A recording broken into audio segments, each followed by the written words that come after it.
Okay, hey everybody. Today's tutorial is going to be case switch statements, and what a case switch statement is whenever a user enters some sort of information, the computer is going to switch, or C++ is going to switch through those scenarios depending on what code you give it. So let's start off with the example. In a switch statement, you could have usually have let's say a menu for, let's say, an ATM. You can have withdrawals, transactions, deposits, stuff like that. So that's going to be our example that we're going to use today.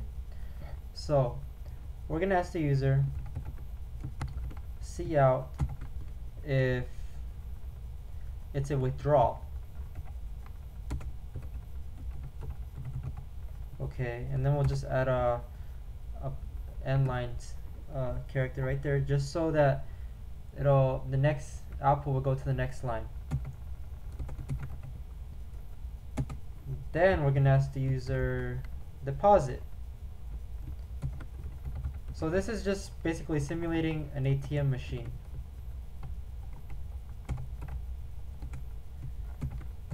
Okay, and then we could have see out balance.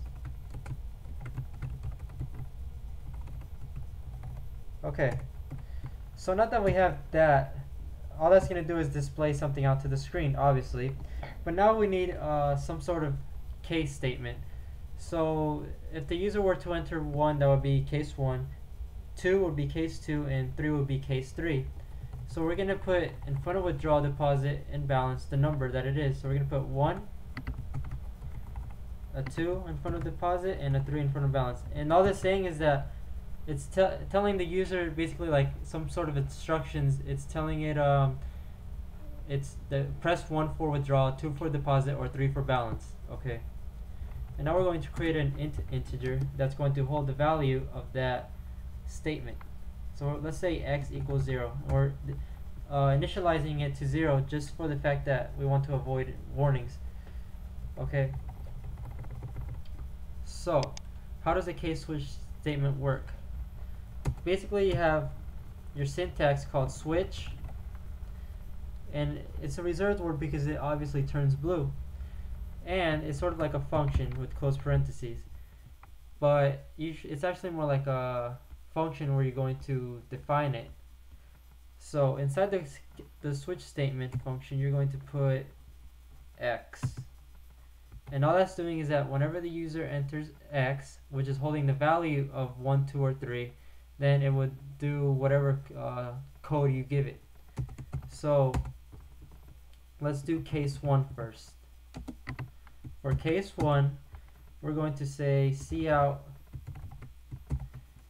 you decided to make a withdrawal. And I'm trying to keep it as simple as possible just so that you can see exactly how it works. Let's put a end line statement right there, character.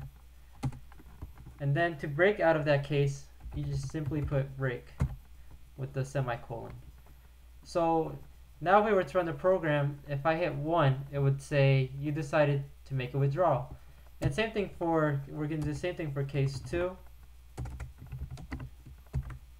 And we're going to say see out you decided, or you hit 2 for deposit. Okay. And break statements, we could break out of that case. And case 3, see out, and let's just say you hit 3 for balance. Alright. And then we're going to close the entire switch statement. So that's our switch statement right there. Now I want to compile it just to make sure everything's okay. And you could easily do this by going up top and hitting build and compile, or you could hit F7. And as you can see here, I have 0 errors and 0 warnings. And now let's run the program. Okay. Now as you can see here, I have a problem which it says press any key to continue. And that's a simple error I have. I accidentally forgot to put a input statement, or my cin. So over here we're going to put cin x, and when I input x, that's going to hold the value of either 1, 2, or 3. Okay, so let's hit start without debugging. Yes, compile. Okay, so now we should be good. So now this is sort of simulating an ATM. 1 for withdrawal, 2 for deposit, or 3 for balance. So let's go ahead and hit 1. Okay, and when I hit 1, it says you decided to make a withdrawal. So that's working. Now I didn't put a while loop statement in my program, so that's why it's not continuing. So I'll just have to run it again. Since I'm just trying to make this simple and quick as possible, I'll do the while loop another time in another tutorial. Okay, so now let's hit 2, and it says you hit 2 for deposit. And finally, we want to test our balance.